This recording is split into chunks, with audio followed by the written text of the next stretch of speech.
because you're taking depreciation against your income, you're lowering your tax rate. And so if I'm in a 35% tax bracket and I use cost segregation depreciation to drop me down to a 22%, I'm able to save so much money by doing other things, like converting to Roth retirement accounts.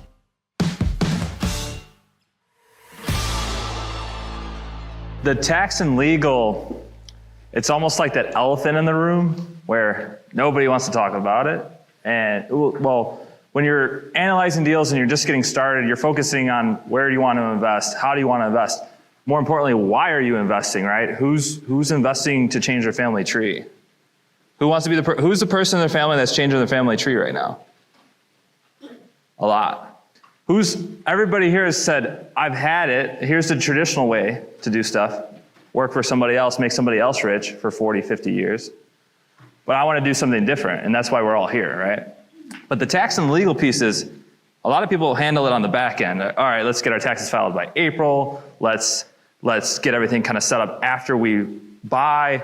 But this piece right here, the tax and legal, is so important because you're actually able to generate profits and cash flow using tax strategy, not having to have legal battles or entity structure.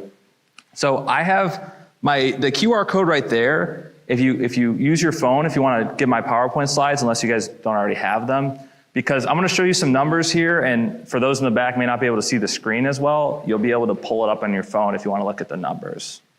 Here's my clicker. Okay. Yeah, introduction on me. I got really into real estate once I learned about the sort of tax strategy. And when I got out of college, I was working at Deloitte for almost 2 years there. And what I noticed was like the rich people, wealthy people, what they were doing was they lived on a different system than everybody else. They would take out 15-year interest-only balloon debt, and then the property, whatever asset they were acquiring, after 10 or 12 years would just appreciate in value. And they would, instead of having to pay the balloon payment, they would just refinance or sell, whatever, and they just lived on a different code. And I made it my mission to help that, not the everyday person, but I want to help the person in their family that wants to change their family tree. So, think about this. So, when you look at it, every single person in this room shares the same trait that we all pay more in taxes than we do for food, shelter, and healthcare each year. So if you add up the total taxes that you pay for federal income tax, state income tax, anybody live in California?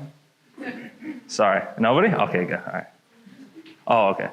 Federal income tax, state income tax, we have sales tax, property tax, usage tax. When you add all those up, they equal more than those 3 items there.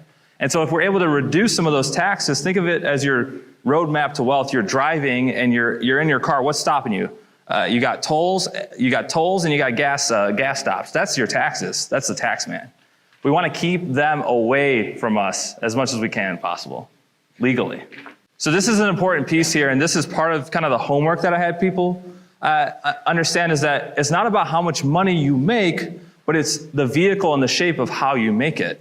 And the IRS has done studies where you could have somebody making $500,000 a year as a doctor, and then $500,000 through real estate, and person A and person B are paying way different taxes.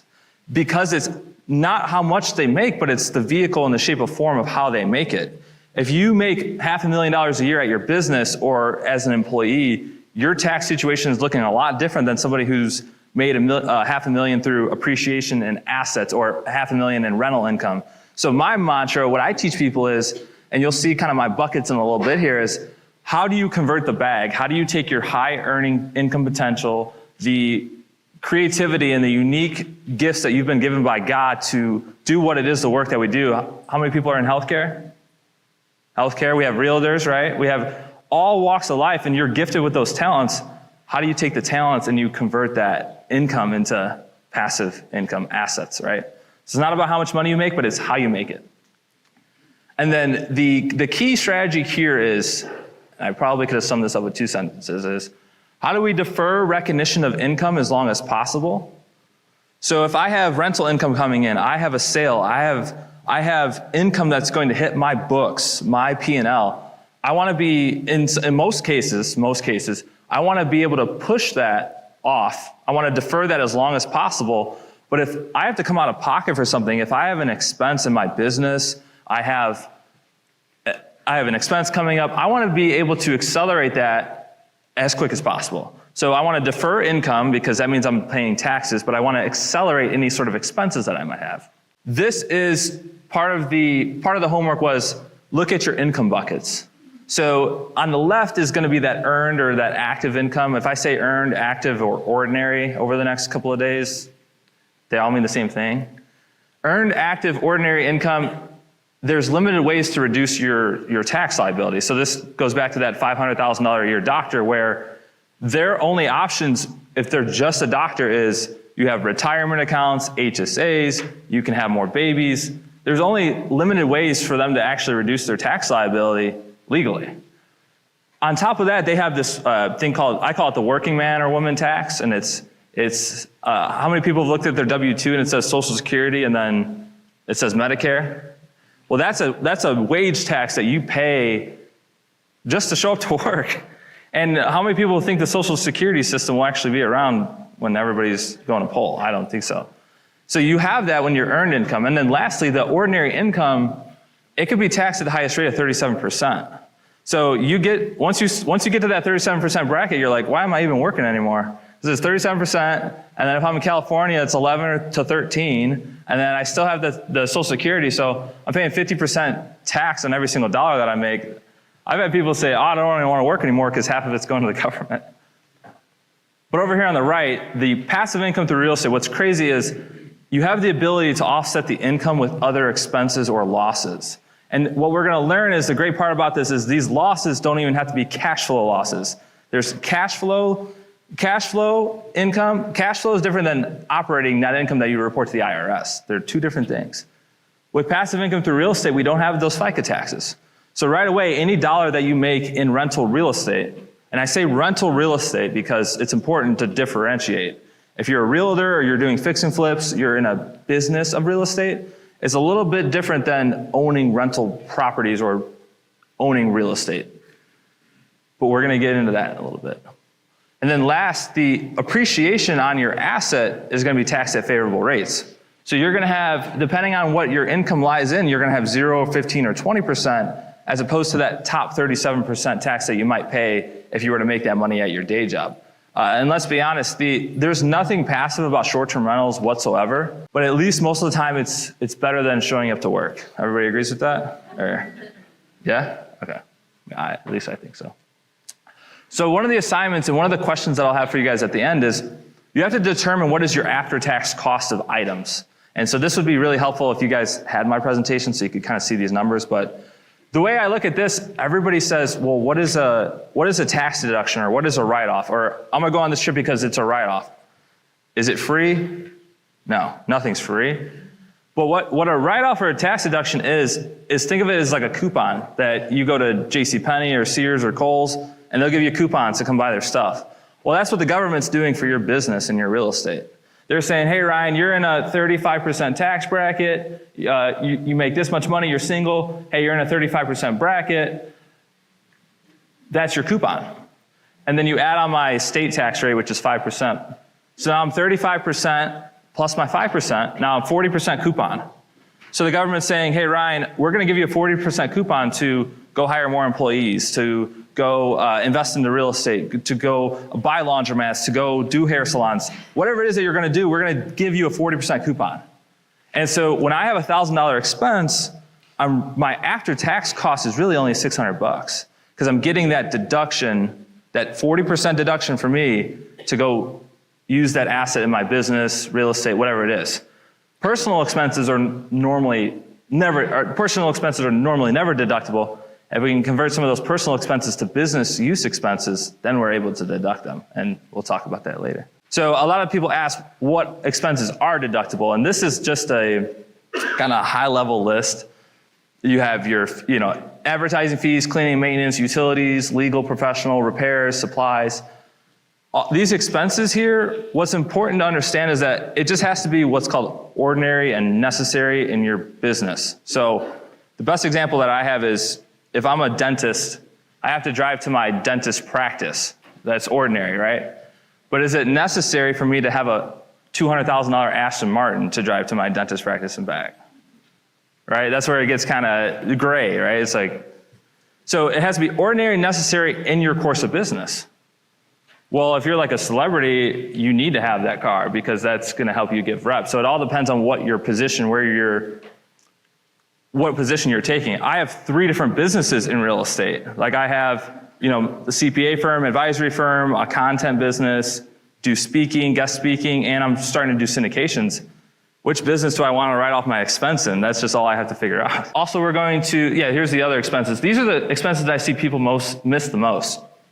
Travel to the rental properties. A lot of people aren't tracking their miles, their gas, the trips, food, meals while you're there doing business or you're meeting contractors or you're getting bids, whatever it may be. I see people miss those. I'm like, where's your meals at? Where's it at? Everybody's using their phone. I mean, how many people run Airbnb off your phone? Are you writing off part of your phone bill for usage? Are you, the internet that you're using at your house, you're using Airbnb on your computer, are you writing that off? A lot of people pay money for entity formation or legal and accounting fees. Those are all deductible. Market research tools. How many people are using those strategies and those tools to identify markets, guesty, hospitable, even on the management side? Make sure we're deducting those, writing those off. Repairs, CapEx, we're going to get into that in just a little bit here. I think I have a slide before that. This is the most important expense for us as investors to understand, and it's called depreciation. And this is interesting because we tend to know that real estate appreciates in value, like it goes up, but the contents and the structure of the building is actually losing value over time. So, your millwork and your furniture and everything inside is actually losing value over time. And so what the IRS does is they give us value for that recovery of our building going down in value. So for long-term rentals, it's going to be 27 and a half years. And for short-term rentals or most commercial real estate, it's going to be 39 years. So, I buy a $390,000 short-term rental, 39 years, that's $10,000 of depreciation that I have. So if, let's say my property makes 100 grand a year, I have $10,000 of depreciation, well, I get to tell the government that I only made 90,000. Thank you. Depreciation up front is going to be tax-free cash because it's an expense that we get on our P&L that we don't actually have to come out of pocket for. And what's interesting about most long-term rentals in the Midwest, they won't actually show a profit for tax purposes until year 5 or 7 because the cash flow on those things is so low and you have the depreciation piece there that they don't even show a profit. The problem with short-term rentals is the cash flow is so heavy. They cash flow a lot more compared to long-term rentals. So we need to get these deductions, we need to get these write-offs in our short-term rental business because we're doing short-term rentals, we're gonna have more cash flow, et cetera. The last piece here is that depreciation is mandatory. And so when I say this is because oftentimes people will say, well, if I write down my income and I show a loss, it's gonna make it hard for me to get lending with banks. Banks are gonna say, oh, you didn't make a profit. And this is where your strategy and where your marginal tax rate is so important. And I don't even have a slide for this, but I see this all the time, realtors who are just starting off, they might go make $100,000, $120,000, $150,000 in their business and then go buy a $60,000 car. And so they're making money, they just bought a car, but then they go to the bank and the bank says, no, you didn't make 150 grand, you only made 80 or 90, whatever the difference between they made and the car. And so it's gonna make that harder for them to get loans. But if you have depreciation coming from real estate, the Fannie and Freddie guidelines say that they're able to add that depreciation back to your income. And so depreciation doesn't change, it should not change your lending ability or your affordability. If your lender is telling you that, you need to work with a more investor-friendly lender that's gonna add your depreciation back. But that piece there is, it all depends on where we're at in our strategy. If I'm leaving my W-2 job at the beginning of the year and I don't know where my income is gonna be at, I don't want to take expenses as much because how am I going to show income? How am I going to go to banks? Versus if I'm already established, I'm already in that 37% tax bracket, I want to get all the write-offs and all the deductions I can because I want to be able to save money on taxes. So depending on where you're at in your journey, where you're at as an investor, it changes your decision-making, what you're doing from a tax perspective. This is just an example of a cabin in the Smoky Mountains. You have a $500,000 purchase price here, and what's important is the depreciation is based on the value of the building compared to the land. And so that's important because where you buy can be really important if you're trying to optimize tax strategy. And Kenny and I are going to get into that later as far as where do you look when you're shopping for tax benefits or you're looking for tax benefits. We never invest into real estate just for the tax benefits. It's like that cherry on top. But if you are investing for tax benefits, we have content, we have material for you. So this example here, this property is going to gross revenue $80K. Let's just say our total expenses are 60% of revenue. NOI, my net operating income is going to be 32 grand. My depreciation here is going to be 11,500. Weird math because this is just like a real life example. So straight from the script.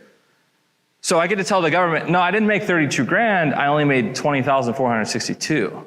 And so what did I save here, right? I saved 11,000 times my 40% tax rate. I just saved 4,500 bucks and I didn't even have to do anything out of pocket, nothing.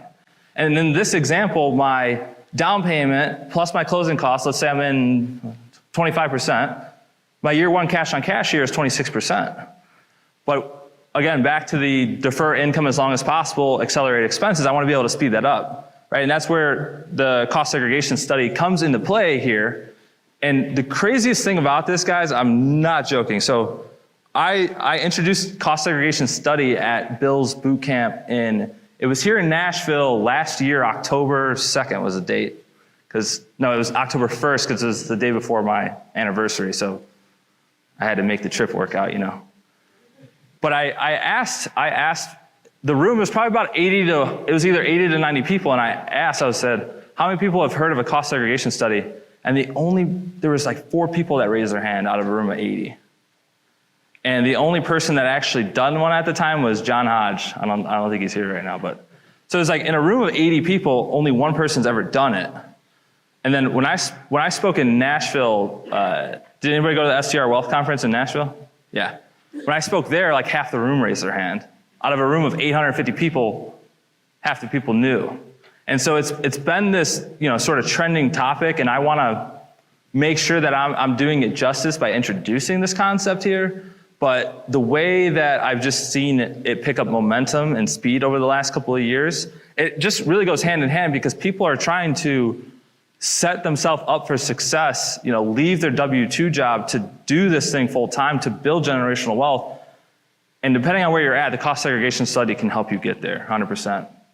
So in this example, what happens with the cost segregation study is your building is made up of different components, right? So you'll have your furniture, your millwork, you'll have cabinets, countertops, you'll have everything inside of that property, but normally everything's being depreciated over 39 years. But what that study will do is they'll look inside of your property and pick out the items that can be immediately expensed. As long as something has a useful life of less than 20 years, it can be immediately written off against your income that year, against your rental income that year. And so most of the time you'll see on average between 20 to 25% of the purchase price being written off in the first year. And that's super powerful. In this example right here, again, same numbers, net operating income, 32 grand, depreciation from the cost segregation study, 112,500, taxable income, 80,500, negative. So nothing changed here. My net 32 grand still hit my bank account, cash flow. But instead of telling the IRS I only had a $20,000 profit, I'm telling them, no, I had an $80,000 loss. And what happens to this loss is, it goes back to one of my first slides, is this loss with nothing else, doing nothing at all, can be used to offset my other rental income. So a lot of times I'll see investors, they'll have 3 or 4 long-term rentals, they've seen that gig, the cash flow sucks, they get into short-term rentals. Well, this loss here on your short-term rental can be used to offset your other properties that you've already are cash flowing heavy on. It can be used, and so my sort of concept and theory is, if I can convert all my income from that earned bucket to the passive bucket, it's just a quick calculation of how much passive income do I have coming in every single year. Okay, I have $250,000. I need to match that up with $250,000 of depreciation. And then that tells me how much real estate do I need to buy every single year in order to not pay taxes. And I'm just running that same formula every single year until I'm extremely wealthy. So this example, my year one cash on cash here is 26%. I add in those tax benefits there, and now this cash on cash changes to 48%. So I'm able to boost my cash on cash year one 20% plus, and this is just scratching the surface. I mean, depending on your tax rate, your income that year, I mean, I've seen people be able to boost their cash on cash by 30, 40% in year one using these strategies that we're gonna get into here. But like I said before, the golden rule, do not invest solely based on tax benefits. Do not invest, because what you'll find is that people will lower their criteria for deal search. They'll say, oh, I don't need that 25% cash on cash anymore. I'll take the 18% plus the tax benefits, right? People do that. Or I don't need that 30% cash on cash return anymore. I'll take 20 if I can get my tax benefits. Be very careful doing that, because if you're snowballing not so good investments that don't necessarily meet your criteria, you're just gonna keep finding yourself doing that. And then you have underperforming assets. So I always lead this sort of piece by saying is, again, it all goes back to your strategy, what it is you're trying to do. But never give up that cash flow, that cash percent return for tax savings. It definitely adds an interesting concept there, but never lower your investing criteria just because you're getting tax benefits, right? Because otherwise you'll be snowballing bad, not bad deals, but you'll be snowballing deals that are not fitting your criteria. So a lot of times people will ask, well, when does a cost segregation study actually make sense? And the reason why this is because the depreciation piece, remember how I said it's mandatory? Well, at some point you do have to pay it back, okay? So the depreciation you could think of it as like a loan from the government, and you're gonna pay it back at some time. So some people decide, okay, I'll stretch that loan out over 39 years normally. Other people are like, let me front load that loan in year 1 through year 5, and then I'll pay the rest over the 39 years. So to me, a cost segregation study makes sense when you're at a 22% marginal bracket. So if we go back to that first slide there. And the way the brackets work is we have a progressive tax system here. And so it's not like all your money's taxed at 22%, but it's once you're at 22, any dollar that you make over 22 is taxed at 22 until you get to 24. And then all your money is taxed at 24% until you get to 32. So the 22% bracket, the drop down there goes all the way down to 12. So you don't really want to, you could zero out your income completely and say, no, I don't want to pay anything in taxes. But you really want to find that sweet spot. Most of our investors are going from 35 or 37 down to 22, and that's where they're stopping. You may not want to take all your tax benefits up front. You may want to defer those tax benefits a little bit down the road. So 22% is where I start, right? If you're just starting off, you quit your W-2 to do 1 or 2 short-term rental properties, and your tax bracket is only 10 or 12%, you may not want to be accelerating depreciation that year, because now you could be making more money in the future. And so where you would have only paid 10 or 12% this year, next year or 2 years, 3 years down the road, whenever you're making a lot more money, you could find yourself in a higher tax bracket. And so a lot of people kind of itch themselves out of that because they'll find themselves in higher tax brackets in the future. Again, it all depends on where you see yourself. If you're a 35, 37% tax bracket folk, you want to have those deductions and those expenses. But if you're just getting started and you need loanability and financing, you may not want to accelerate as much or write as much stuff off against your income. Lots of rental income or gains. And so this is what's important about real estate is all of them are passive activities. So, and you'll see this, I believe, in my next slide here. You have a lot of rental income or gains. So maybe I just sold a long-term rental or I sold a property. Well, if I don't 1031 exchange, which we'll get into that, how do I get out of that tax efficiently? Well, oftentimes what you're able to do is, hey, as long as you take that chunk of money and go reinvest it in a different asset, you're going to be able to offset your income or your capital gain on the first property. The way I say it is, it's like robbing Peter to pay Paul. It's like, I have this sale here, I made money. As long as I reinvest it into real estate, I'm going to be able to offset the gain, right? But there's that, in order to save the money, I have to reinvest my money that I made, right? You have to do what the government wants you to do. And that's what's interesting about the tax code is, who writes the actual tax code? Congress, right? Congress writes the tax code, the IRS just enforces it. And when you see that Congress is made up of what? Business owners. What did you say? Congress is made up of business owners, investors, and people who own real estate. And so no wonder they write the tax laws to favor business owners, investors, and people who own real estate, right? When you see these type of rules, then it makes it crystal clear what they want you to do with your money. They want you to invest it in these assets that aren't going to tax you as much. The last thing here is you want to have a property that has a high purchase price. And I say this because depending on where your asset is, where your purchase price is, determines your tax benefits on that. And so I normally say at about $300,000, $350,000 is where it starts making sense. You'll hear other people say, $500,000 or $1 million, but it depends on what type of investor you are. If you're doing multifamily syndications, if you're doing commercial business here, if you're doing short-term rentals, depends on where your tax bracket is. That is honestly personal, that kind of one-on-one question there about, hey, does it make sense at this purchase price? And I'm happy to have that conversation with everybody. But your timeline is important because that you have to pay that back at some point, piece. So I don't want to buy a property. I know people that do luxury short-term rentals where they will buy that asset, get it stabilized, rent it out for a year, and then sell it to some investor that just wants to be turnkey, hands-off. You may not want to do cost segregation if you're that type of investor that's going to acquire an asset and then sell it a year or two down the road, because you're going to end up having to pay that back in 2 years. So depending on your strategy with that particular asset is going to determine whether or not you're going to go through the cost segregation study.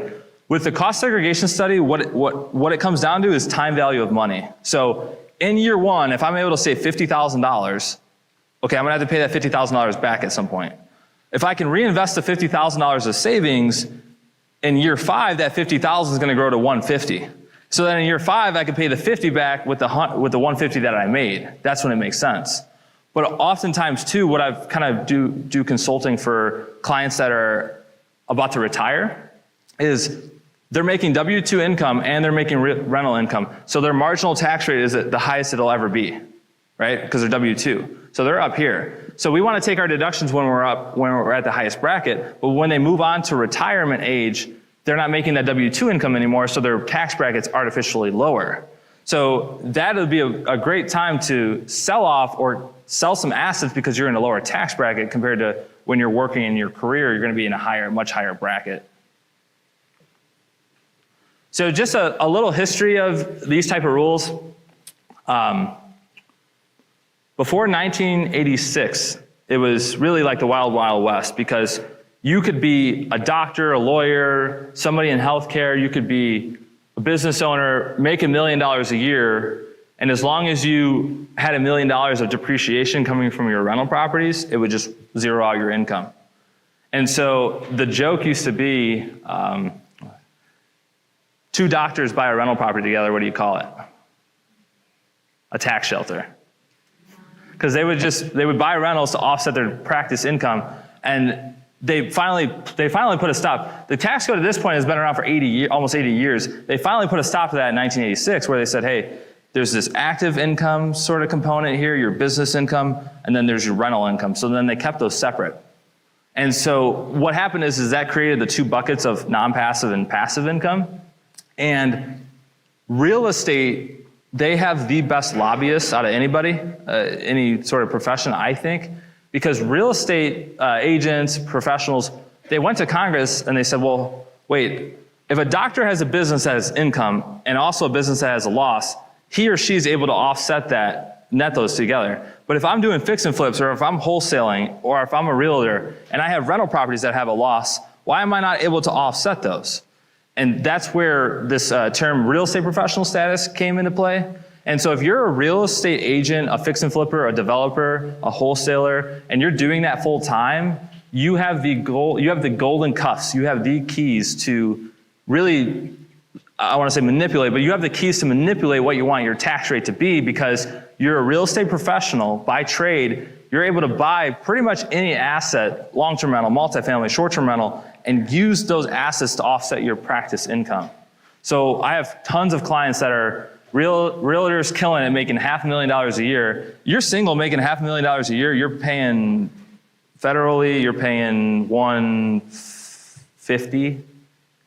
You buy rentals, you're making $500,000 a year, you buy some long-term rentals and you're able to offset it. I mean, I have clients that make $500,000 a year and pay zero in federal income tax using real estate professional status strategy. Very cool here.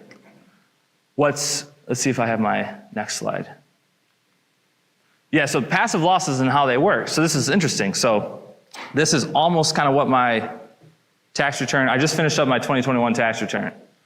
And so what's crazy is I was able to do planning. Now I didn't pay zero in taxes, but I had paid in just enough at the extension deadline because I had my income already mapped out. And so when I filed my final return, if anybody follows me on Instagram, it just said zero. It was just, I didn't owe money, I didn't get money back, it was just all was well in the world. But this is how these passive losses work. If I have a long-term rental, it'll net profit $10K a year. I might have a long-term rental that I sold for a profit. And then I might have a laundromat that's passive to me.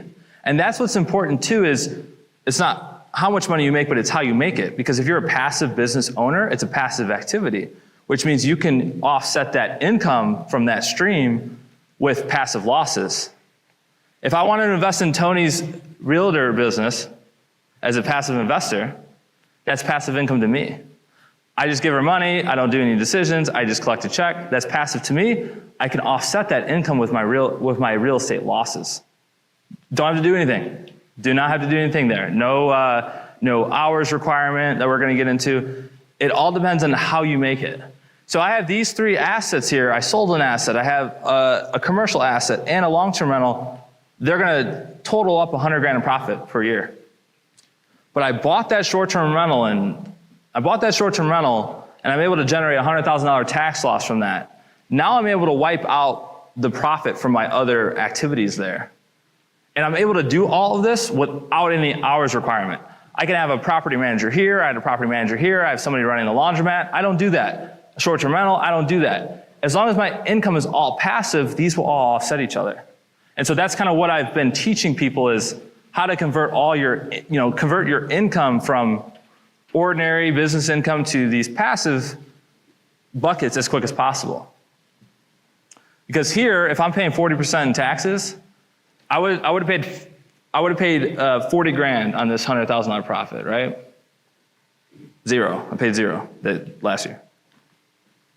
So some key takeaways here is passive income is taxed less than earned income at a job, right? You're able to deduct expenses against it. You don't have that Social Security and Medicare tax against it. So right away, any dollar that you make in real estate, rental real estate, you're gonna save more in taxes. You're not gonna pay as much taxes than if you were to make that at your day job.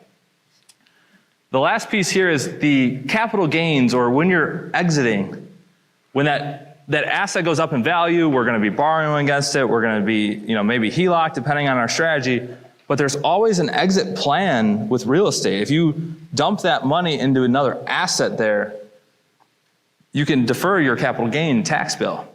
So it's just this whole, once you see it, it's one of those things where you can't ever unsee it. And now it's just that conversation of how do I get my income dumped into those buckets, which, remember I brought up the real estate professional piece. The real estate professional piece is, hey, if you want to take rental losses against your W-2 or your business income, you have to be a real estate professional. So I'm a CPA. That does not qualify as a real estate professional, even though I'm a real estate CPA. A nurse does not qualify as a real estate professional because she's not working in real estate. He or she's not working in real estate. A doctor does not qualify. A lawyer, an attorney, they do not qualify for real estate professional status. So how many people have suspended, I was talking to a few people earlier, how many people have long-term rental suspended losses that are carrying forward that they just bank? Yeah.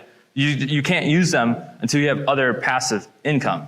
But with short-term rentals, there's this exception, and I could throw up the tax code, but that would just bore everybody to death, so I'm not gonna do that to you.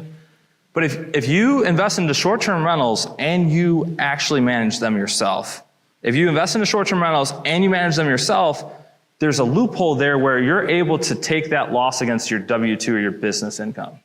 And so we have tons of clients that are, again, in healthcare, high-earning professionals that are able to buy short-term rentals, self-manage them, meet these tests that I'm about to go through, and save a boatload of money in taxes that's able to help them fuel their next steps, their strategy. You know, you wanna acquire 5 to 7 short-term rentals in 5 years and leave your W-2. Each short-term rental is gonna make 60, 70 grand net profit, and you wanna leave your W-2, use that to replace your income. This is gonna help you get there. Because you're gonna be saving $30,000, $40,000 every single property that you buy. It's gonna help you accelerate and fuel your growth and ultimately your exit plan from the so-called matrix of short-term rental. Will boost your cash on cash return. Now, for some people, it's gonna vary. It's gonna depend on purchase price, your tax rate. It's gonna depend on your situation, where you're at. But the short-term rental loophole, again, will boost your cash on cash. So these are the requirements here. So you buy that short-term rental, you have to have an average guest stay of 7 days or less to meet this requirement here. And so if you just add up all your Airbnb, your Vrbo, or your direct bookings, and divide that by the number of unique stays. So if I had 200 days rented, I had 50 different guests, that's an average of 4 days. So check that box, boom, that's most people. And then you have to meet one of these, there's 7 of these tests. And these tests are the same for real estate professionals and people who do long-term rentals. They just look a little bit different. You have to meet one of these 7 tests. So average of 7 days or less, and I have to meet one of these 7 tests here. The 2 that are most common here, guys, is gonna be, the first one is this 500-hour rule. And I call this the gold standard because if you can meet 500 hours in the short-term rental or 500 hours across all your short-term rentals, you're meeting the gold standard rule. And why I call it the gold standard is you don't have to track anybody else's time. Okay, so if I can meet, let's say I have 3 short-term rentals, I can meet 500 hours across those 3 short-term rentals, I'm good, I check the box, boom. But if I can't meet 500 hours, then I have to move down to a lower test. And again, the font, you can't really see it. But it's 100 hours, this test is 100 hours and more than any other person. So if I bought my first short-term rental, let's say I have 1 short-term rental, it's gonna be really hard to get 500 hours in 1 short-term rental. There's only so much to do, especially if you buy turnkey, you're not gonna have enough time. But you can do this 100-hour test and more than anyone else. So that requires me to keep track of other people's time. So I have to figure out how long a cleaner worked, a handyman, a contractor, figure out how much time that they spent because I have to prove that I spent at least 100 hours and more than any other person there. And there is, ever since they came out with real estate professional status in 1993, there's been hundreds of court cases on this topic of what it means to materially participate. And they've gone as back as to subpoena the cleaner, the handyman, the contractor to ask them how many hours did they spend because somebody was trying to prove that they spent at least 100 or more than anyone else. And so your due diligence and your record keeping for this, if this is the strategy you're going to use, has to be crystal clear and clean. You have to track you have to track your hours that you're spending on the property. And the key point here is, and we're gonna get into the hours, I think it's on the next slide. Your hours, you wanna be credible. So one of the court cases I was looking at, they had said that they were at the rental property and they spent 3 or 4 days there. But then the tax court pulled their credit card statement and they were in Europe, right? So not credible there. You say you're at your rental property working on it, physically there, but your credit card shows that you were just in Europe. Not gonna work out, you're probably gonna lose that case. Or another case was, somebody had tried to claim real estate professional status and they were not a real estate professional. They were like a tech person by trade. And they had said, oh, I only worked 1,200 hours at tech and I worked all my other time in real estate, so I qualify. And then they go to the employer and the employer timesheet said that they worked 1,800 hours. So they got paid for 1,800 hours. So are they lying to the court or are they lying to their employer? Either way, not a bad look. So you want to be credible with this. And I couldn't drop it here, but on my website, and I could give you guys, let me know who wants that. I have a time tracker that will allow you to count your hours. It tells you what hours count, what hours don't count, what you can throw in, what you have to throw away. It's just a free thing on my website. But when we talk about the hours here, so by the way, so if you are married, both spouses count. So both spouses are able to add their hours.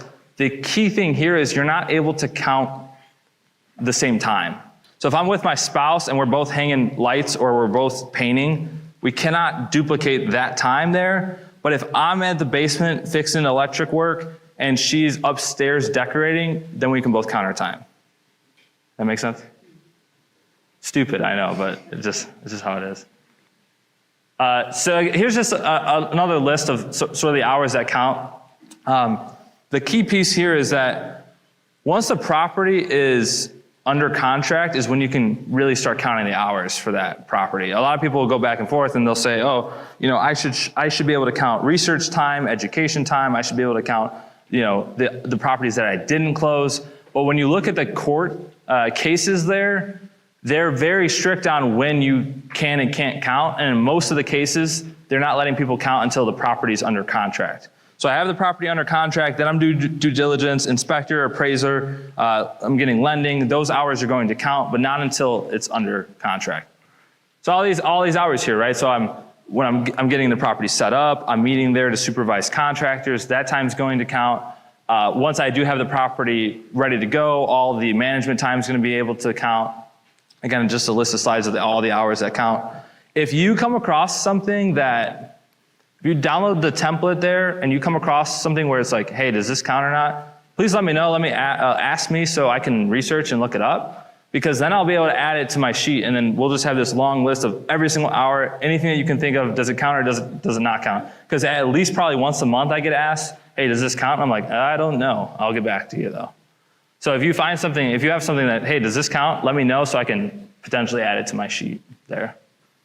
Again, just another list of hours that count. The thing here is what hours don't count. So unfortunately, your travel time back and forth doesn't count. So, and the reason why is very ripe for abuse. So if I live in California and I invest in the Smoky Mountains and I need 15 hours of time, I'm not gonna fly, I'm gonna drive, right? And so they know that, so they don't allow you to count your travel time. Now here's what's interesting is, once I'm actually at the property, if I drive to Home Depot and back to get all the furniture, how many times people bought a short-term rental, had a list of stuff that they needed from the store, went to the store, came back, and then figured out that they actually needed more stuff. And then you're making like 2 or 3 trips. Hey, am I able to count all those trips that I took that day? Not, then that's the question. Yeah.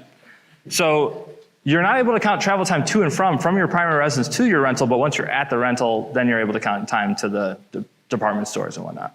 So some common questions that I get around this idea here is, if I buy a property with a partner, not a spouse, but just a business partner, can we both benefit from the cost segregation study? And the answer is yes and yes, yes and yes, yes and no, sorta. So remember the passive income, we can always zero out our passive income buckets there. And so if I invested in a property with Evan and he's the one that's managing it, doing all the day-to-day there, I'm not gonna be able to take that loss against my W-2 because I'm not the one that's managing that property. But I'm still able to use that loss to offset some of my other passive activities, like my long-term rentals, my commercial activities, and my other short-term rentals. So yes and no. He's going to be able to take the leftover loss against his W-2 income or his business income, but I'm not. That loss is gonna be passive to me. So both people can benefit, it's just one person's gonna benefit a lot more than the other, depending on who's managing it more, right? If you're 50-50, maybe you're 50-50 investment with somebody, and you're saying, hey, I'm gonna manage it full time, that's gonna be my thing, you just sit back. That person who's managing it and meets those tests is gonna have a lot more benefit than the person that's not managing it. We kind of talked about depreciation recapture a little bit, but just the pros and cons really is that it's really hard because you don't have a crystal ball. You don't know where your future is going to be. So we don't know where tax rates are going to be in 10, 20, 30 years. They're probably going to go up because our government just printed like $3 trillion, trillions of dollars these last couple of years. So the tax rates, in my opinion, are going to go up. But what is your income going to look like? What is the structure of your income? And that's important because I'm not taxed on income that doesn't show up on my tax return. If all my income is passive and I'm able to offset that, I don't have a tax rate to even deal with. And so oftentimes what we're able to do, especially with those clients that are about to retire, is you're paying 37% now, but once you retire, you're going to drop into 12 to 22%. So it makes a lot of sense to accelerate that depreciation up front and then sell your assets or pay the tax when you're only at 10 or 12% rates as opposed to 35 or 37. Can my spouse and I combine our hours? We answer that yes. What are the best areas to buy for tax purposes? That we are going to get into with Kenny in a little bit. But the key piece here is, depending on the area, the location, the market can determine all the tax benefits. So if you're hunting for tax benefits, and that's part of your sort of investing strategy of how you're going to leave your W-2, hey, I need to accelerate depreciation so I can get tax savings so I can eventually get out of my job. So your tax strategy is super important there. There's some areas that are going to be better to buy than others. So for example, Smoky Mountains is like notorious for having super low land value. So people are able to buy cabins in the Smokies and the land value is only 5-10% there, compared to I might buy a property in Gulf Shores where the land could be 30 or 40%. So even though, let's say I had $1 million property in the Smokies and $1 million property in Gulf Shores, one, I'm getting 40% less benefit than the other. It's crazy, but we're gonna get into it. So some other common questions that I get here is, does it matter if I buy the home using a secondary home loan or an investment loan?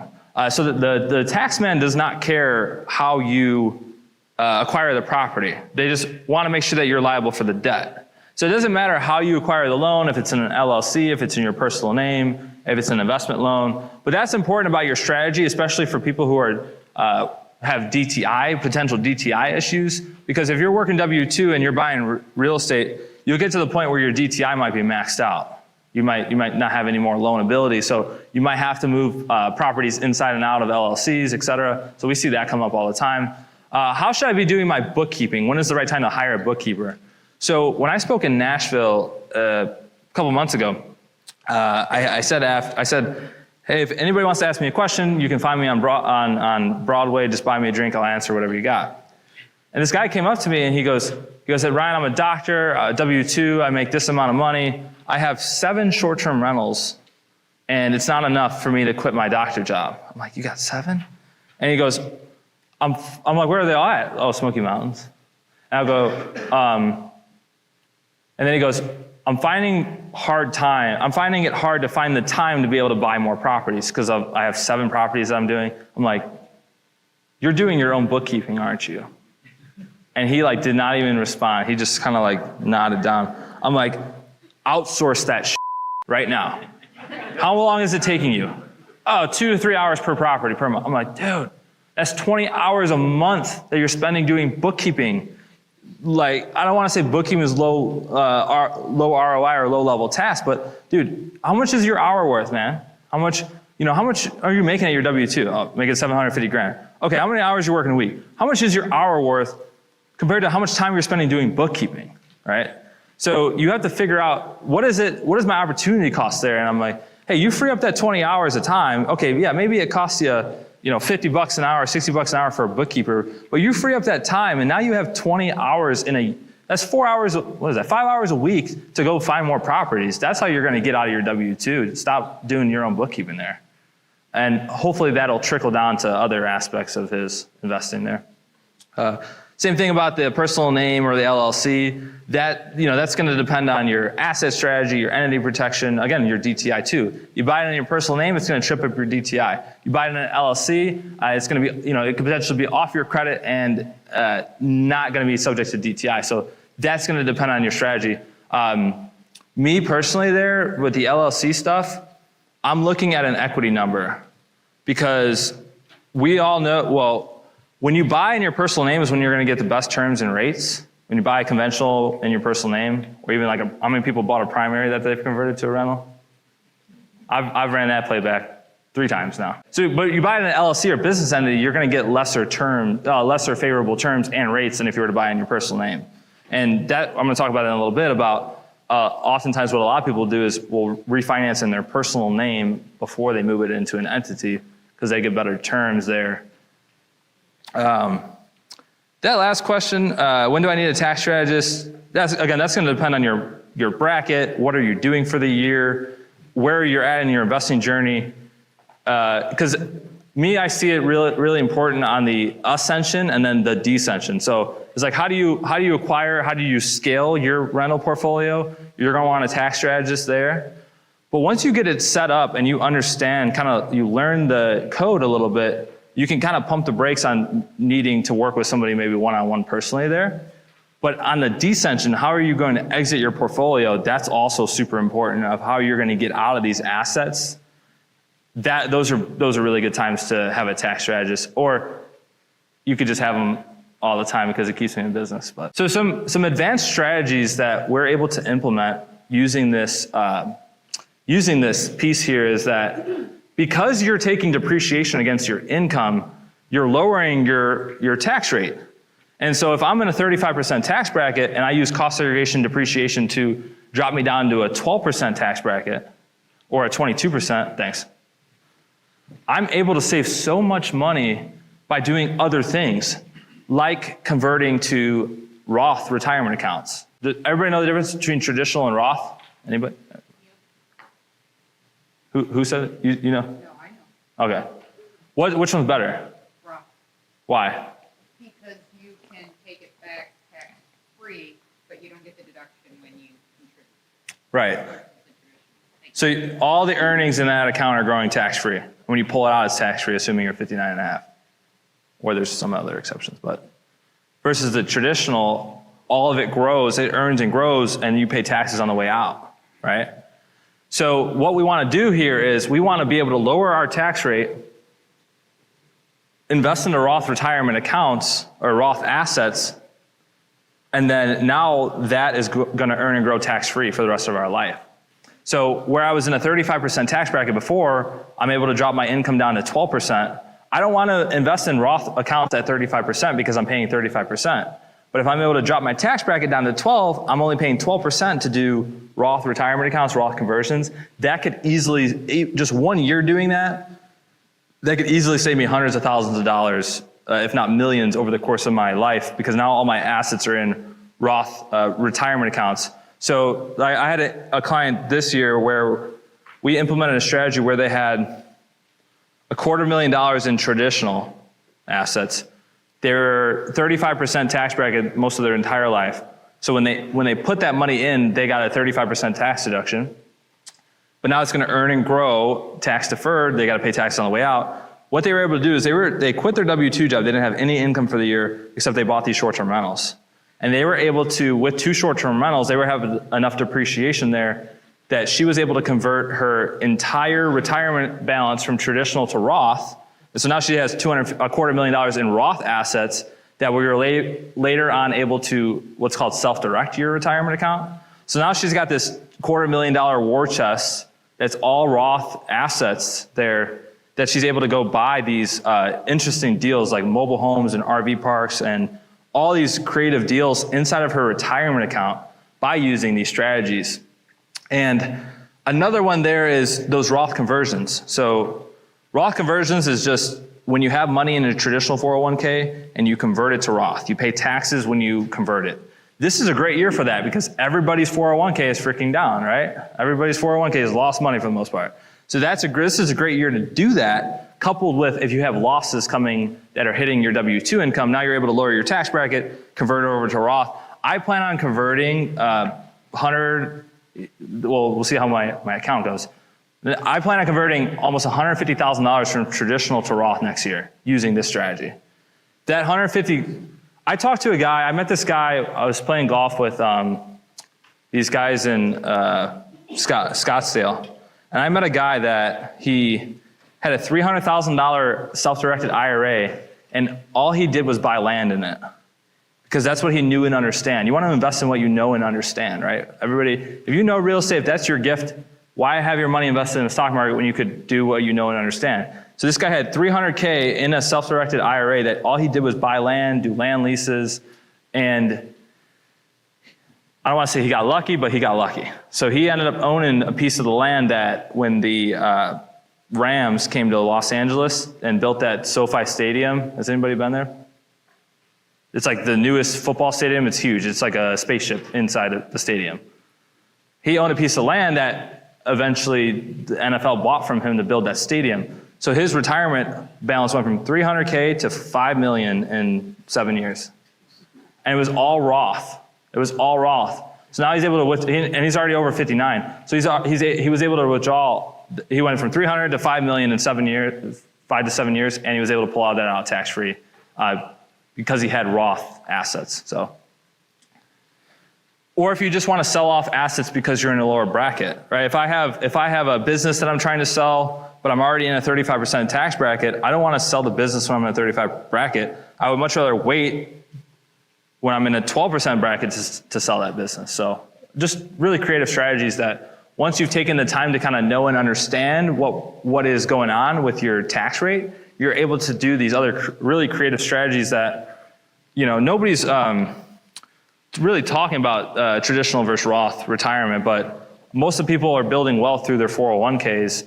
Most, middle class, lower income class sort of families there, all their equity, their net worth is tied up in their whatever they have in their 401k and then their primary residence. So just key takeaways. High earners are able to use this to save 5 to 6 figures. You're able to qualify without having to be a real estate professional, which is super important. And then the last piece there is you want to accelerate tax deductions early when you're at a high tax bracket and recognize those as income events when you're in a lower tax bracket. So I want to accelerate deductions when I'm in a super high bracket. I want to recognize those as income when I'm in a lower tax bracket. Entity structuring around short-term rentals. Question? Good. So he had asked, is there a limit on how much you can convert from traditional to Roth assets in a given year? If you're talking 401k, there's not. So if you had a traditional 401k that you want to convert to a Roth, there's not a limit. You just have to be very careful with what it does to your bracket. Yeah. So I see this a lot with clients that are 22, 24% bracket. They convert Roth assets and they might bump to a 32. So you want to get up to that 24, but nothing further. Yeah. Convert the rest next year. Because you're getting up to that 32. That 24 and that 32 is the sweet spot. You want to try not to get up to that 32 if you can. Yeah. But yeah, when you're doing those Roth conversions, there's called Roth conversion ladders, and there's strategies around, hey, it's the end of the year, where's your income at? What do your books look like? How much are we going to show in taxable income? How much can we convert to Roth before bumping you up to that next bracket? So that's the analysis that I'm always looking at, but there is no limit. If a guy said, hey, I want to convert all $1 million right now and pay all the taxes on it, you can do that, but you're going to pay 37% on a portion of that. The entity structure around short-term rentals, if you take anything away from what I'm telling you and on what I'm blabbing about up here today is you do not want to, you want to hold rental real estate, anything that's appreciating value, rental real estate, single family, multifamily, long-term rentals, short-term rentals, syndications.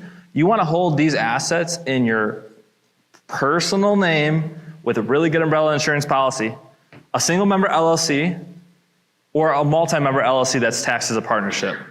You want to have a single member LLC or a multi-member LLC. If you're working with another investor, me and Evan, my partner together, we're going to have a multi-member LLC. I'm buying properties only by me. I'm going to have a single member LLC for those. We do not want to hold rental real estate, anything that appreciates in value, in corporations, whether it's an S corporation or a C corporation. We do not want to do that because it is very disadvantageous from a tax perspective to do that. I don't want to spill everything and bore you guys to death, but there's taxable transactions in corporations when you're moving real estate in and out. So when you buy real estate and you put it in that corporation, or how many times people have had a single member LLC and the bank wants to, and you want to do a refinance, the bank says, oh, we can't do it to your business entity. It's got to be in your personal name. Is everybody, you're shaking your head? Yeah. So if you have that in a corporation, that becomes a taxable event. So I might have a property that I bought for 100K that's now worth 300. I go to refinance, I take that out of an S corporation, I'm taxed on the difference, $200,000 difference right there. Nothing happened. I still have that same property. I'm going to have a higher loan payment because I'm going to have a higher mortgage payment, and that will screw some people over. So if you take anything away, rental real estate should never be held in S corporations or C corporations. However, wholesalers, flippers, agents, brokers, if you're in the ordinary course of business in real estate, if you're selling real estate, you want to look at an S corporation as a way to save money on your self-employment tax at FICA. If you're in Tennessee though, you may not want to do an S corporation. They have what's called a franchise and excise tax, where the tax there at the Tennessee level outweighs the benefits of an S corporation. So pretty much nobody in Tennessee has the S corporation, but long story long. But if you're in the ordinary, I have an S corporation for my CPA firm because it's an ordinary business activity, and we're going to get into the S corporation in a little bit. Another concept here, and this is my first time presenting this, so bear with me up here. Everybody's heard of the BRRRR method, right? Raise your hand. Everybody, BRRRR method? Okay. So I teach people to add another step to the BRRRR method.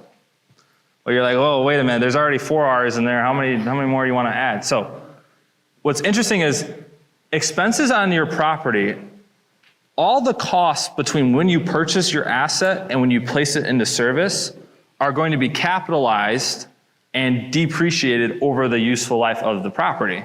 So you sink 50 grand in renovation costs, and you're only going to get a $1,000 a year tax benefit from that because it's being depreciated. And this trips up a lot of investors because they expect that immediate return of, hey, I just dumped 50 grand into renovations here, and you're telling me I'm only going to get a $2,000 a year tax benefit from that? It's because all the costs that you incur between when you buy the property and when you start renting it out, those are going to be depreciated. Available for rent. Whenever the property is available for rent, that's when you're available for rent. And what's interesting about that is when you have the property available for rent, any expense that you have after it's available for rent, that can be potentially deductible. So what does that look like? So you are going to, because if I have the property available for rent, even if I don't rent it out, but it's listed on Airbnb, or it used to be you stick a for rent sign out with your number on it. If I have it available for rent, that means I could start deducting some of the expenses and some of the costs. And so it was like my second property. I had a $30,000 rehab budget here, and I said, okay, I need about $18,000 of expenses to get the property, running water, electricity, whatever, everything that I had to do set up, get it permitted. But that other $12,000 of costs that I had, those were able to be done after I had already listed the property for rent. So instead of having to depreciate those $12,000 in costs, I was able to expense those $12,000 in costs. And let's go back to my tax bracket, 40%. So $12,000 multiplied by 40%, I was able to save myself $4,800 that year just by knowing this concept, just by knowing this. And so what it looks like is you're going to buy the property, renovate it, and it has to be up to city code or permits. You can't list the property when it's on studs or it doesn't have running water or electricity, but you get the property up to snuff and you start advertising it for rent. That's when it's considered placed into service, and now you come in and you start doing some of the cosmetics, maybe some of the painting, some of the adding the furniture, the decor, because now you're going to be able to expense those items as opposed to having to depreciate them. Another thing that's why this is important is cost before the property is live. All of those costs have to be capitalized and depreciated, which means we don't get the benefit of the expense for a long time. Again, 27 and a half years for long-term rentals, 39 years for short-term rentals. We get the benefit through depreciation, which means we have to pay depreciation recapture tax at some point. But if the item is an expense, we write that off on our profit and loss. It's an immediate expense and a tax deduction. And the best part is we don't have to pay depreciation recapture down the road because it's an expense that year and it's not considered depreciation. So it works out really great.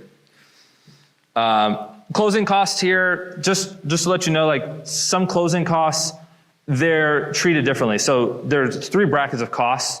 You have some of your costs there can be added to your property basis. And so these are going to be the ones at the top. So like appraisals, inspections, some sort of transfer taxes that you might have, title insurance.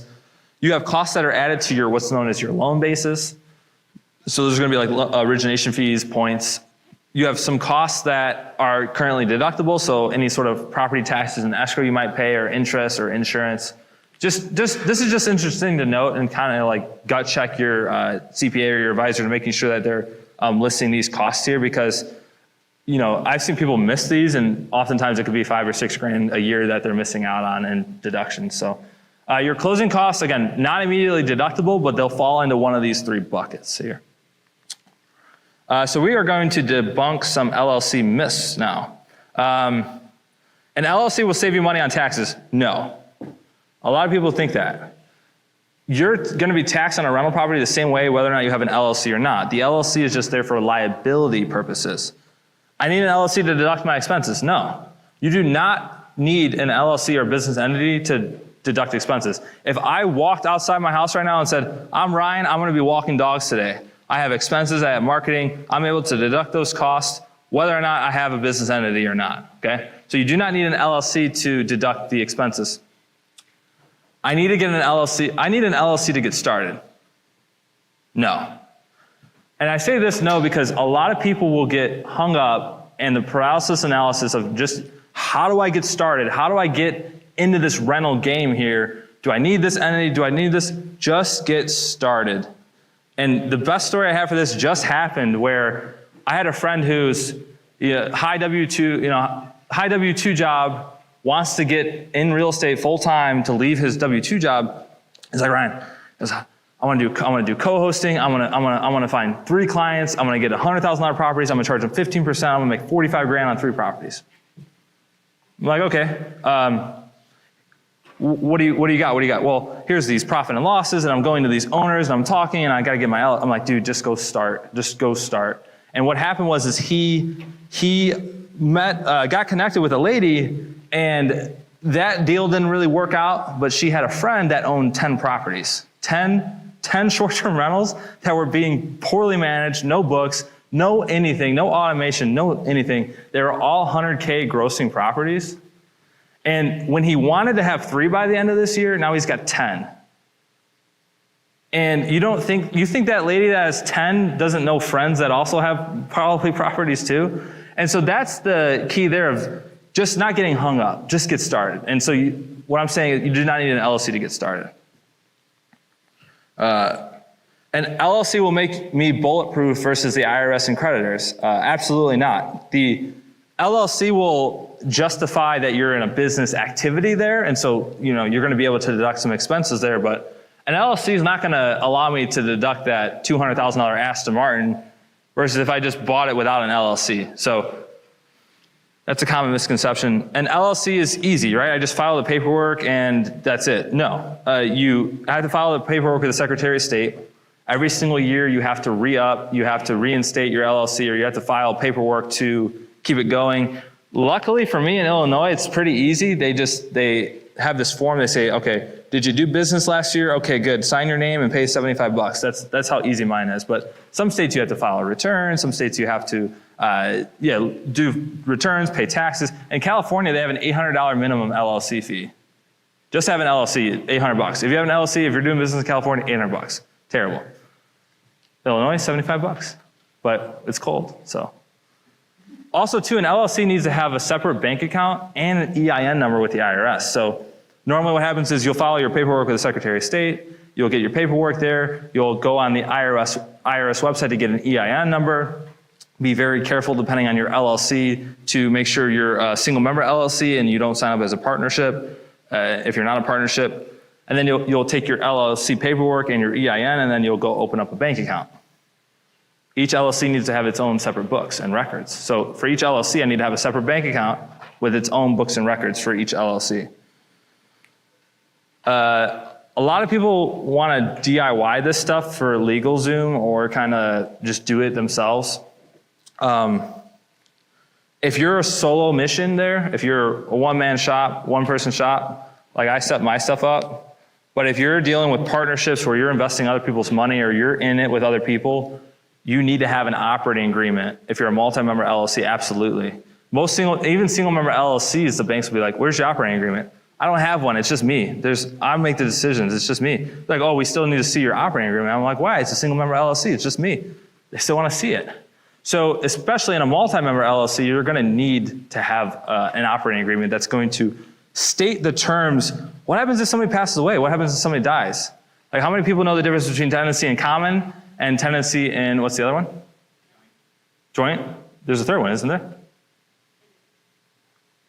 Tenancy in common, tenancy in entirety, that's it. What's the difference between common and entirety? common? No, common is just what you put into it, the amount you Sure. Well, what happens when tenants in entirety, somebody passes away versus tenants in common? put, like the survivorship of those. Yeah. That all depends on you.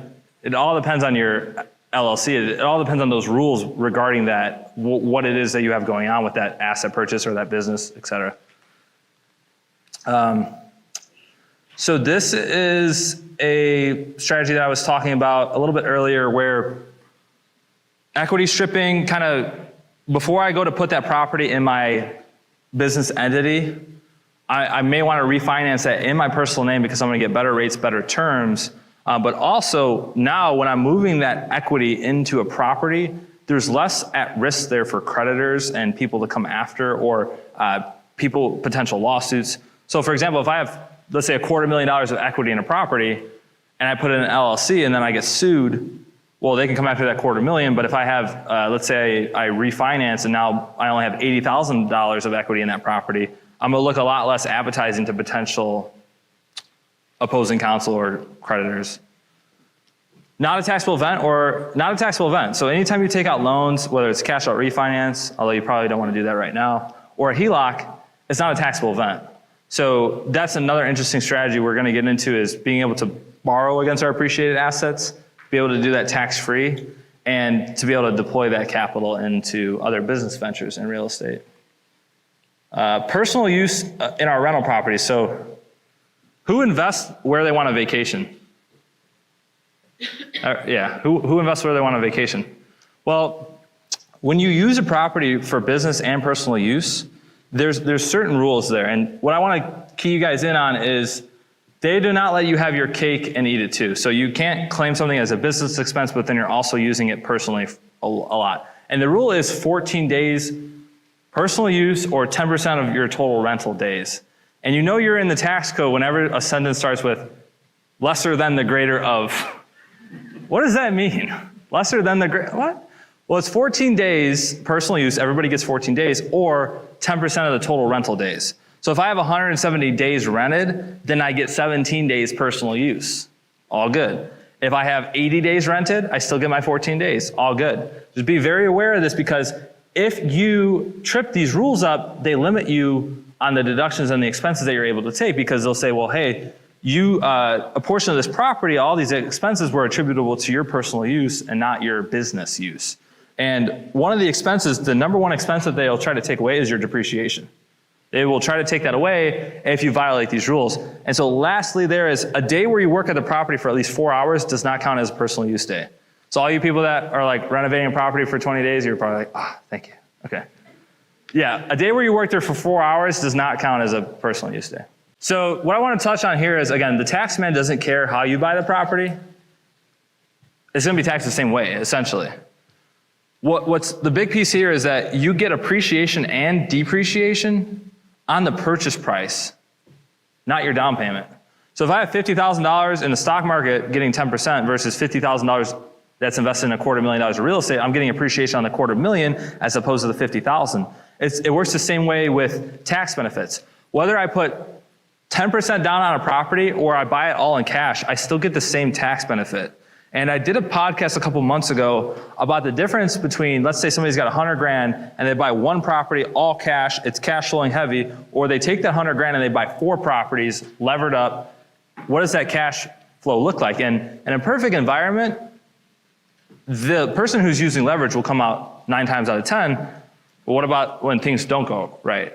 So, just be careful with your leverage and what you're doing, 10%, 20% down.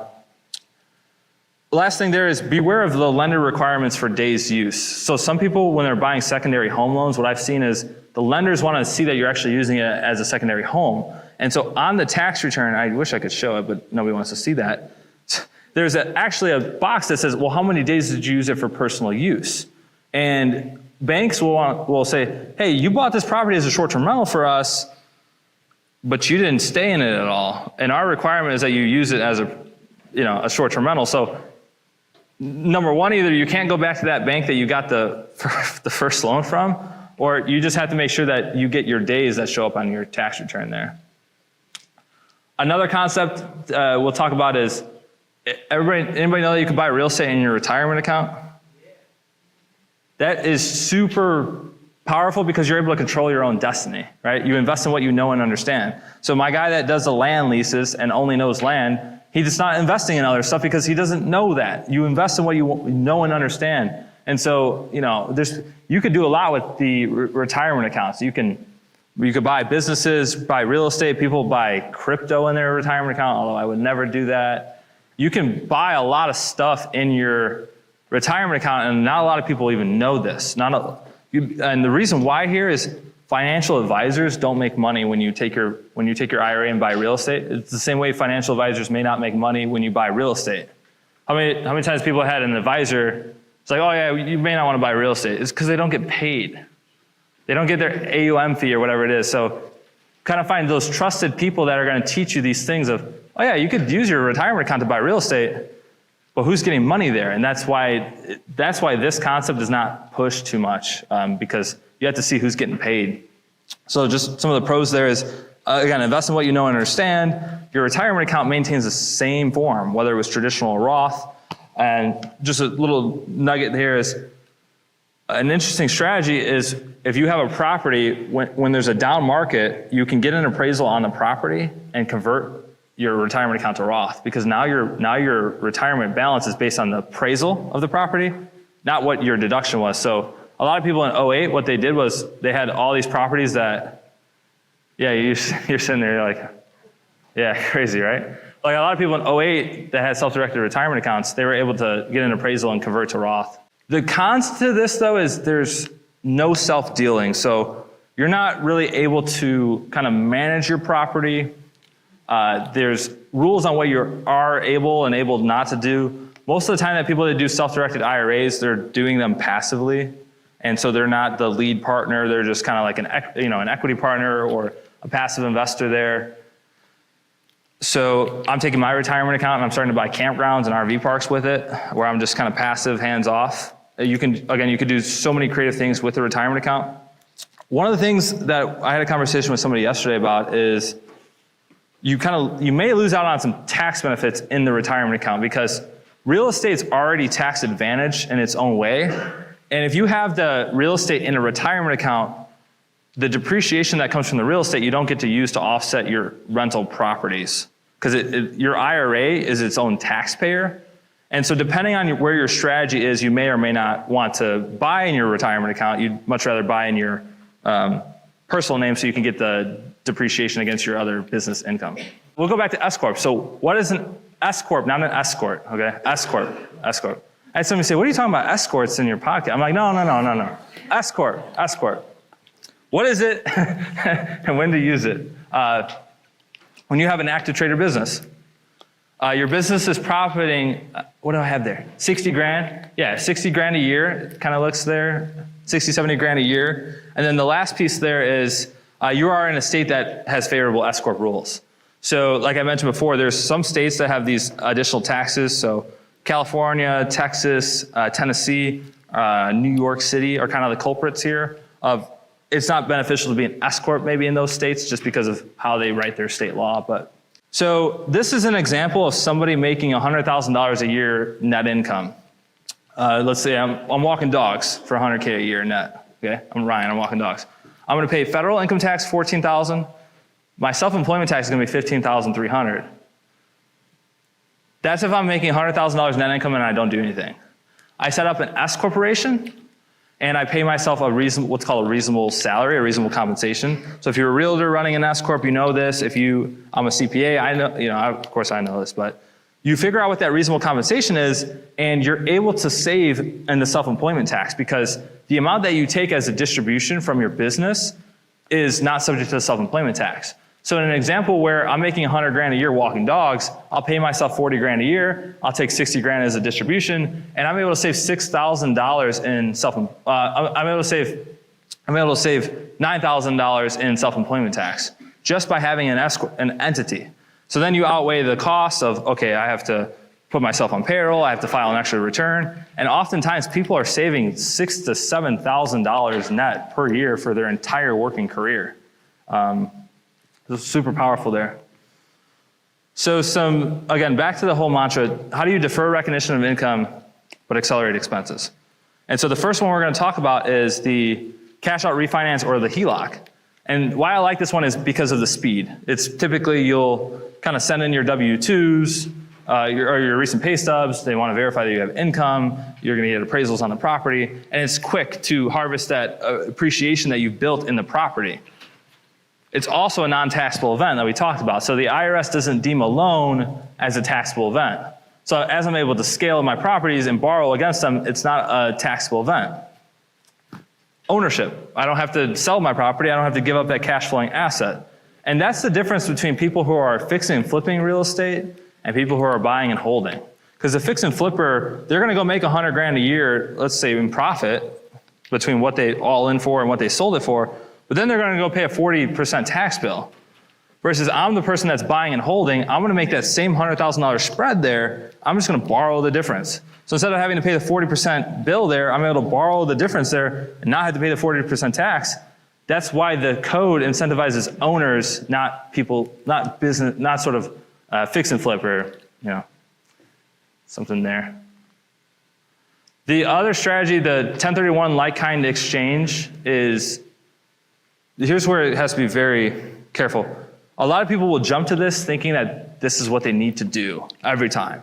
Well, it depends. Like, what is your tax bracket? If you're only in a 10 or 12% tax bracket this year, you may not want to be 1031ing anything. You might just want to pay the tax at 10% and then walk away with the cash. Are you in a 37% tax bracket this year? Then you're going to want to defer stuff as much as possible. So that goes back to where you're at in that marginal bracket. The way the 1031 exchange works is everybody's played Monopoly, right?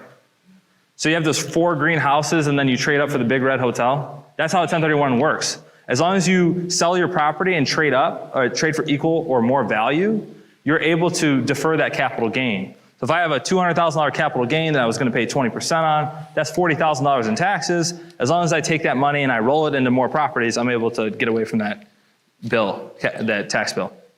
You have to work with what's called a qualified intermediary. So this is a third party that they actually get paid at closing and not you. So the money will go to their bank account and you'll send instructions to them of where you want that money to go. What are your properties that you identify?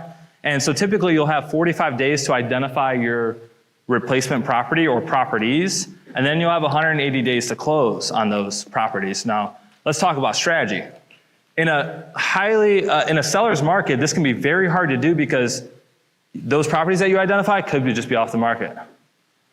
Depending on where we're at in market cycles determines what sort of strategies we're going to have to use, because I don't want to lock up money in a 1031 and not be able to find a deal or not be able to buy some. Or conversely, what if I locked up money in a 1031 and now I can't find the funding on the back end to go buy those properties, right? Because now interest rates are super high, and we can't really tell where mortgage rates are going to go, but this is super important than just people jumping to the conclusion that they need to do 1031. The timing of everything is super important here, what you're doing. Depending on the market, you may want a 1031 or may not. Last one here is installment sale or seller financing. So this is how I bought my second property. I bought a property from a guy, and he didn't tell me when he sold them, but he's like, oh, I got 7 others and I'm moving. Do you want to buy more rentals from me? And I go, well, my DTI's kind of tripped up, but would you consider financing it to me? And he's like, what's that? I've never heard of that. And I go, let's meet for coffee. Let me talk to you. Let me tell you about it. I go, look, man. I was like, you already have all these sales. You don't want to sell 7 rentals in a year. Your tax bracket will be super high. And you won't have any income after you sell the properties. You'll just have cash. Do you know what you're going to do with the cash? Oh, no. Well, hey, why don't you seller finance it to me? And so that's where the seller becomes the bank, and this is going to get a lot interesting in these next couple of months, and this is going to be a lot more enticing. And I don't know if we've already seen it a little bit, yeah. But the seller financing was where the seller will carry back a note, and that's a way to finance properties without having to go to the bank, but it's also a way to sell, right? So you're able to sell using seller financing, and you're still able to get that residual income stream. And I've used this strategy both ends, helping clients get out of properties, but also acquiring. It's a huge piece. You come in there with hey, here's the conventional offer at this purchase price, at this high price, what you want. Or, no, here's this conventional offer here. but it's going to be a little bit less than the purchase price that you want. Or here's a seller financing offer that I'm going to give you what you want, but it's going to be my terms. And that's both ends. Seller financing is important to know how to use it to get out of a property and then know how to buy properties using seller financing. Pretty cool. Generating passive losses and the timing of your events. So you do not want to lock up money in a 1031 exchange right now. Because if what is it, today's date? November 19th. If I sell a property now, I have the 45 days to identify. That already puts me at December 31st over the year. Which means if I don't close on that 1031 exchange, I'm paying the tax. 2022 tax is due April 15, 2023. So right now is not a time where you want to be maybe 1031ing because you have to go through with that 1031 exchange. Otherwise, you're going to be paying the tax bill for 2022. What you want to do is line your strategy up with so you can have multiple options. So what I would say instead is sell that property on January 1st of next year. So that way, if your 1031 doesn't go through, well, now you have 364 days to plan for if your 1031 doesn't go through, rather than selling the property on November 19th and having 5 weeks, including Christmas, to plan for it. What's also interesting here is that timing piece, right? Because if I'm selling a property and I sell it on December, let's say I have a property, $100,000 profit, maybe it's a fix and flip, maybe it's a whole, whatever it is, and I sell it on December 15th, the tax bill is due April 15th of the following year. So if I sell a property tomorrow, the tax bill is due April 15th. Well, something as simple as waiting just until January 1st or January 2nd of next year, if I sell it January 2nd of next year, my tax bill is not due April 15th of next year, it's due the following April 15th of the 2024. And so the timing of when you do stuff is equally as important as the types of deals that you're doing, and that's a negotiating point with your buyer, your seller, whatever side of the transaction you're on, to say, hey, you don't really want to sell this asset here at the end of the year. You might want to consider selling it to us in January, right? Because I might already have all the depreciation that I need this year. I need more for next year. So I want to convince the seller to push that back. Oh, hey, and by the way, if we do this sale next year, you're not going to have to stack that income on top of your bracket already. So passive losses, timing of your events, very important there. So this is an interesting strategy. I call it the live and flip. So there's a section in the tax code where they want to incentivize you to homestead. And so basically how it reads is, if you buy a primary residence and you own it and use it as your primary residence for 2 out of the last 5 years, and if you're military, it's 2 out of the last 10, you're able to sell the property pretty much tax-free. If you're single, it's up to $250,000 a gain. If you're married, it's $500,000 a gain. And so I've had friends that have ran this playback a few times. Foreclosures, rehabs, like gut jobs, buy the property, live in it, add the value to it, and then be able to sell it completely tax-free. So if I bought a property for $250,000, I own and use it as my primary residence, and now let's say it's worth $500,000, I'm able to walk away completely tax-free. And this is just a reason why the government incentivizes people to homestead, have families, et cetera. What do I have here? What's interesting about this is 2 out of the last 5 years. So I could have a property, like I'm doing with all my properties here, live in it for 2 years, move out, buy a new one, and I could rent that old one out for 3 years. So I could live in it for 2, rent it out for 3, and then after that 5th year, sell it and still get the tax-free treatment there. Let's see. Before 5, right? Yeah, before 5. After 5, you're done. That's it. You have to do it before 5. Yeah. So if I lived in 2 consecutive years, I would have 3 years of rental use, and then I would have to sell it. And you don't want to come down to the wire on that, but just keep it close. Does it matter if you bought it in an LLC or does it have to be your personal? If it's in an LLC, it's probably not your primary. So I'd be wary of, if it's truly your primary, you probably want to get that back in your personal name rather than a business entity. I'll take questions at the end. I got to get through this, but I'll get you. Income shifting is another strategy too that we've been seeing a lot. So income shifting is taking your 37% tax bracket income and moving it to other people that have lower tax brackets than you. So like your parents, your kids, people in your family. The why I like this the most is it teaches work ethic. So it teaches your kid how to, what it means to do hard work. And what you're able to do is, I'm Ryan, let's say I'm able to pay my kid $6,000 to work in my business. $6,000 multiplied by my 40% rate, I'm saving $2,400 there. Because my child doesn't have income except the business income that I'm paying him from mine, he has 0% tax on that income. So they get to pick it up completely tax-free. You're getting a tax deduction for it, they're picking it up tax-free. And the best part about this is, now that they have earned income, they're able to do a Roth IRA. Because Roth IRAs, retirement accounts are only available to people who have earned income.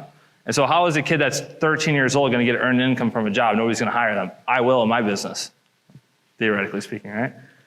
So now that the child has earned income, they're able to contribute to a Roth IRA. And one of the things about the Roth IRA is that you're able to take out the profits and earnings from a Roth IRA to buy a primary residence.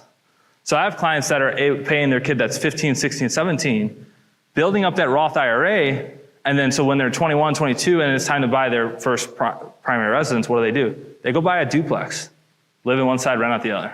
They go buy a triplex, a quad, all tax-free through this Roth IRA vehicle. And there's also more flexibility with that Roth IRA. You can use it for education, you can use it for medical expenses potentially. There's other things that you can use with that. But this strategy, and again, I have a more in-depth podcast on this, it can be used to really change the family trees, because the parent or the business owner is getting that tax deduction for that, and the children are picking it up tax-free, and they're able to use Roth IRA retirement accounts for it. There we go. Some strategies to accelerate expenses. Again, if I'm in a high tax bracket, I want to be accelerating these expenses here. Right? If I'm in a lower tax bracket, maybe, maybe not. We'll see. Bonus depreciation, why I like it is the minimal out-of-pocket costs. You've already done the hard work. You've already bought the property. You've already got it under contract. You've already bought it, placed it into service. And so now it's just doing this analysis of, does it make sense to take the bonus depreciation now? And for 2022 is the last year where we get 100% bonus depreciation. In 2023, it drops down to 80, and then it goes down to 60, and then eventually it's what called sunsets. And eventually we don't get bonus depreciation. Now, depending on who is in office at the time and kind of how that works out, I could very well see them changing these rules back a little bit, because how you incentivize economic behavior, you do that through the tax code. So if we want people to build stuff, produce stuff, work for themselves, we need to incentivize them. So I could very well see them adding the bonus depreciation back on 100%, but we'll see how that works. So you're able to do this analysis of, hey, does it make sense for me or not? And you're able to do that in real time before you make a decision on your tax return. And then, of course, just the tax savings from that bonus depreciation. So this could be, again, a rental property, a vehicle in your business, any sort of asset that you buy in your business could potentially be bonus depreciated. Prepay future expenses. So this is super important right now. So we're cash basis taxpayers, which means we get a deduction when we pay for the expense. And the same thing with income. I'm not taxing that income until I actually receive it. So I'm trying to defer all my receipt of payments until January 1st of the following year, but I'm trying to accelerate all my expenses in this year. So if I have contractors, if I have bids, if I have, I have marketing guys that I need to pay, I have supplies, I have all this stuff for my short-term rental that I know I'm gonna need to do from January to March of next year. Why not pay for some of that stuff now so I can get the tax deduction now, as opposed to getting the tax deduction in the future? Now, don't screw yourself over by doing this, by paying people without them showing up and actually doing the work. But you might be able to negotiate with people, say, hey, I'll pay you 3 months early, but I want a 40% discount. Or I'll pay you, you kind of do this stuff. And why I like about this the most is the flexibility of it, is I don't have to do anything if I don't want to. If I want to hold my cash, if I don't want to do that, I don't have to, but it's an option to, hey, I'm in a high tax bracket this year, I don't know what's going on next year, let me pay for some of my expenses now, get the tax deduction now. Lastly is financing purchases. So one of the most common questions that I get asked is, well, how do I buy a vehicle and use it in a business? What's the best tax efficient way? And so remember I said it doesn't matter if you put 0% down or 100% down, you get the same tax benefits.